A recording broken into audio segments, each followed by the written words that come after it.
Every story we tell is a journey, a thrilling adventure that will keep you hooked from start to finish. Before we begin, let us know where you're watching from. We love seeing our community come together from all around the world. And don't forget, hit that subscribe button and turn on notifications so you never miss a story. Tomorrow, we have a special story just for you. Trust us, you won't want to miss it. See you on the next adventure. No one has ever slapped a royal guard. This CEO learned why. The gleaming silver Rolls-Royce Phantom came to a smooth stop near the entrance of Buckingham Palace, its twin-turbo V12 engine humming quietly before falling silent.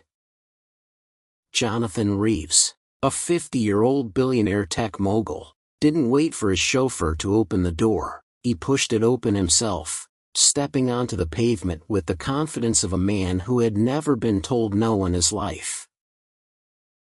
His custom-tailored navy suit was sharp, his $200,000 Patek Philippe watch catching the afternoon sun as he checked the time with an impatient flick of his wrist.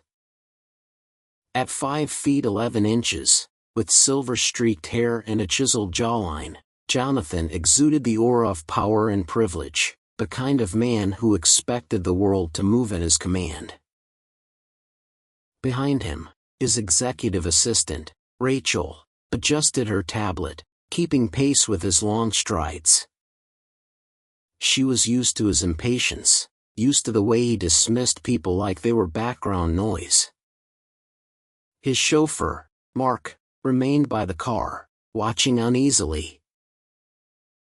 "We're already behind schedule," Jonathan muttered, his tone clipped. "Sir, you insisted on seeing the palace before your meeting with Parliament," Rachel reminded him, her voice professional but cautious. Jonathan's jaw tightened. He hated being reminded of his own decisions, especially when they proved inconvenient. "It shouldn't take long," he said, dismissively waving a hand toward the palace gates. "These ceremonial relics are all the same. Impressive from a distance, useless up close." Rachel said nothing. She had learned long ago that contradicting him wasn't worth the effort. As they approached the gates, tourists instinctively stepped aside, sensing his presence like an incoming storm. A young couple with a guidebook pulled back, the woman whispering something to her partner as Jonathan strode past. His sharp gaze settled on the royal guard standing at his post. Staff Sergeant Ryan Carter, 6 feet 2 inches, his red tunic immaculate, his tall bearskin hat casting a shadow over his face. His ceremonial rifle rested at perfect regulation angle, his stance unwavering despite the long hours of duty. Jonathan smirked. "Now this is something you don't see in Silicon Valley," he muttered. "Living statues, playing dress-up for the tourists." The words carried a sneer, laced with amusement and contempt. But the royal guard didn't move. Didn't even blink. And for the first time in a long time, Jonathan Reeves was being ignored. Jonathan hated being ignored. For a man who had built his entire empire on power and dominance, silence was unacceptable. He was used to boardrooms full of executives hanging onto his every word, politicians courting his influence, and competitors crumbling under the weight of his financial empire. But here? This soldier wasn't even acknowledging his existence.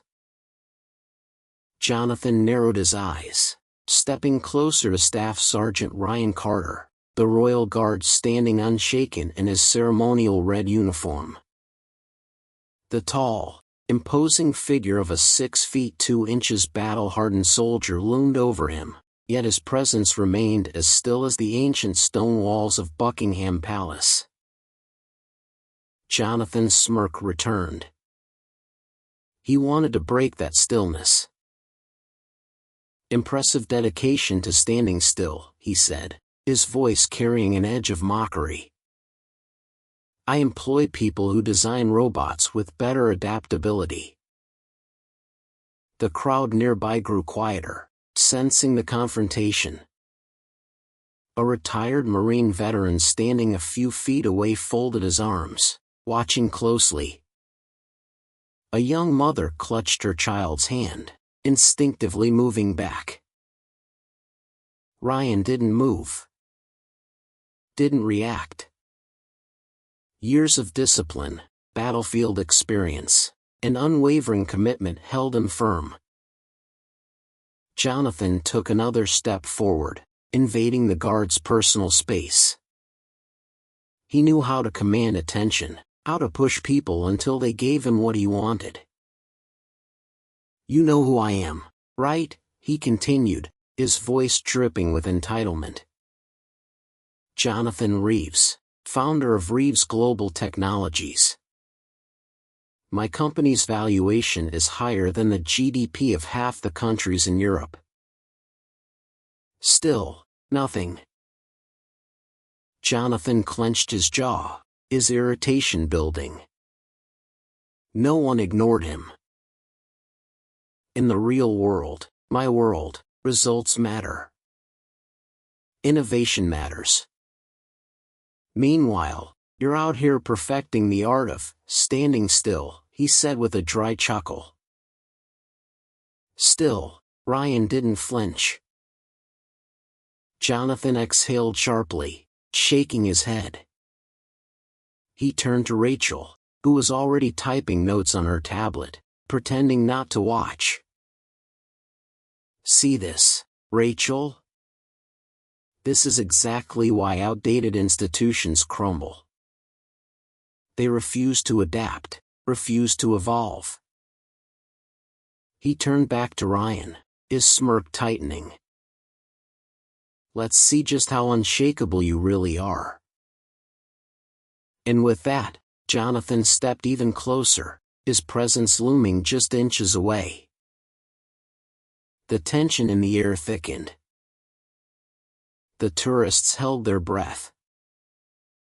And Staff Sergeant Ryan Carter remained completely still. Jonathan's patience snapped. The fact that this soldier, this man in a red coat, hadn't so much as twitched was starting to get under his skin. He was Jonathan Reeves, Billionaire CEO, a man who had built an empire from nothing. People feared him, respected him, listened to him. But this guy? This soldier was acting like he didn't even exist. Jonathan let out a short, humorless laugh, shaking his head. "All right, I see how it is," he muttered. He adjusted the cuffs of his $12,000 suit, his mind racing through every possible way to provoke a reaction. The crowd watched in eerie silence. The young mother near the gate held her child tighter. A group of tourists lowered their phones, their expressions shifting from amusement to unease. The retired Marine veteran who had been watching from the start took a small step forward, recognizing the shift in Jonathan's posture, the kind of coiled frustration that only ever ended one way. And then, Jonathan moved. His hand shot up, striking Staff Sergeant Ryan Carter across the face. The sound of the slap cracked through the air like a gunshot. The crowd gasped. Someone cursed under their breath. A little girl started crying. Ryan's head jerked slightly to the side, his bearskin hat shifting just an inch from the force of the blow.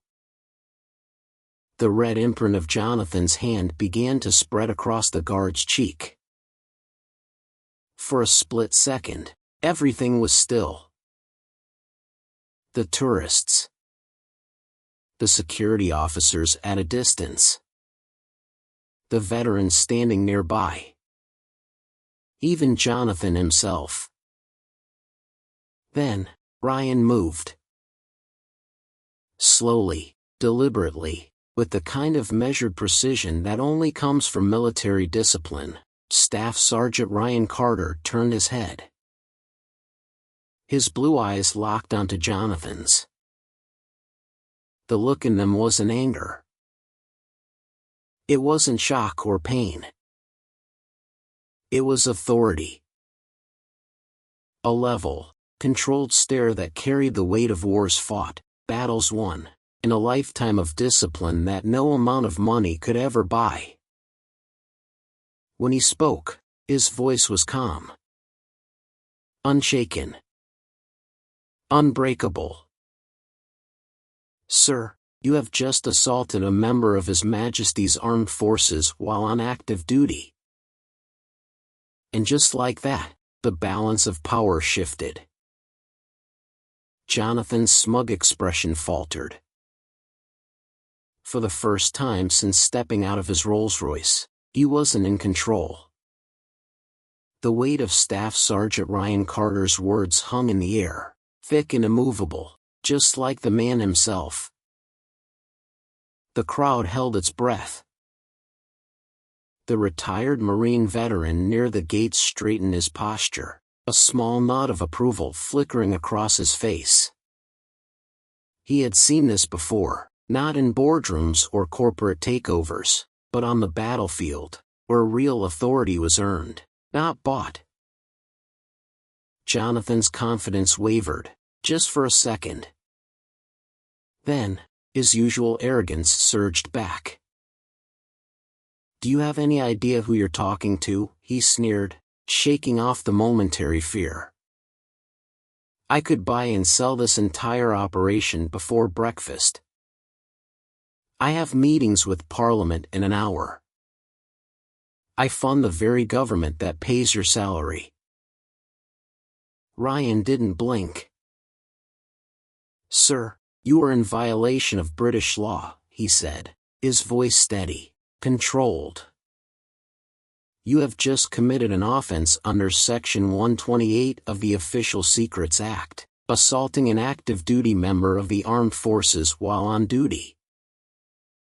Before Jonathan could respond, the situation shifted. Two Royal Military Police officers appeared, as if materializing from thin air. Their uniforms were crisp, their movements precise. They weren't angry. They weren't rushed. They were simply doing their job. Jonathan's smirk vanished. "This is ridiculous," he snapped, taking a step back.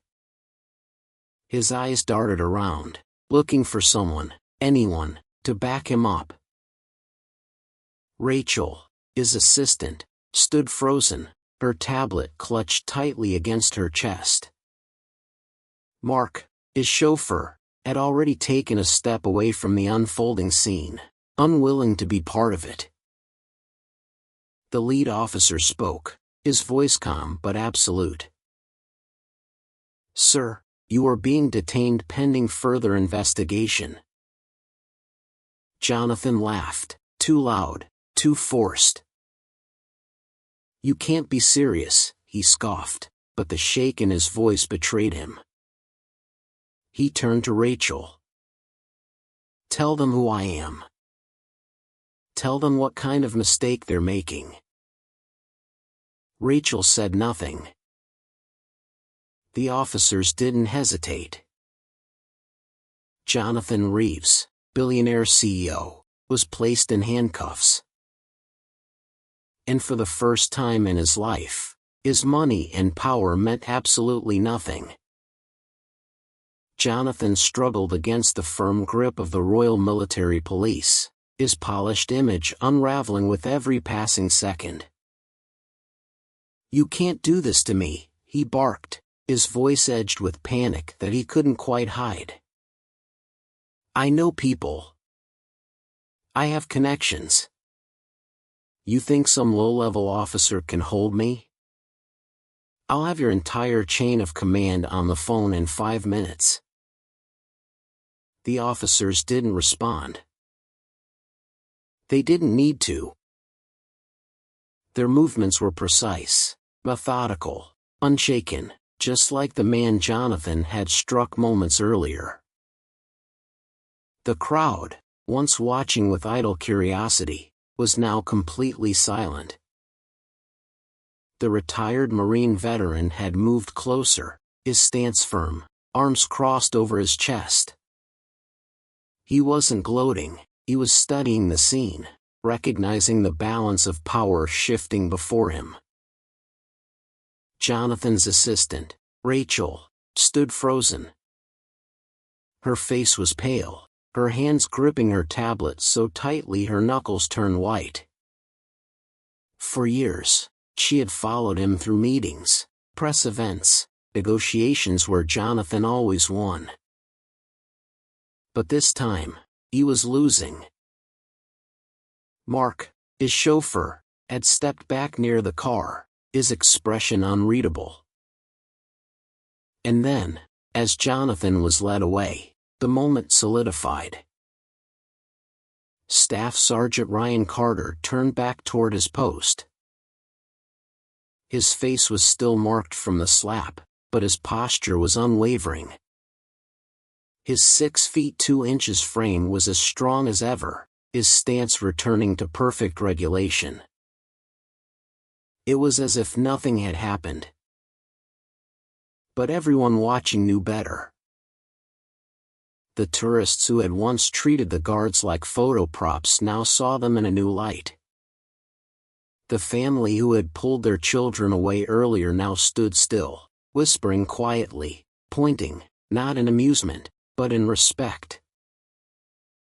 And then, the retired Marine veteran spoke.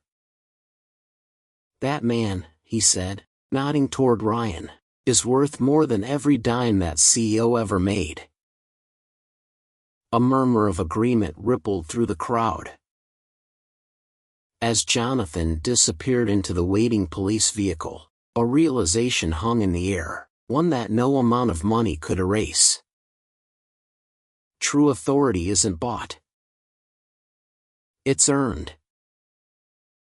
What do you think about this intense showdown? Do you believe power comes from wealth, or does true authority come from discipline and respect? Let us know your thoughts in the comments below. Have you ever witnessed someone who thought they were untouchable get humbled? Share your experiences. If this story resonated with you, hit the like button, subscribe, and turn on notifications so you never miss another powerful story. Your support helps us bring more incredible moments like this to life.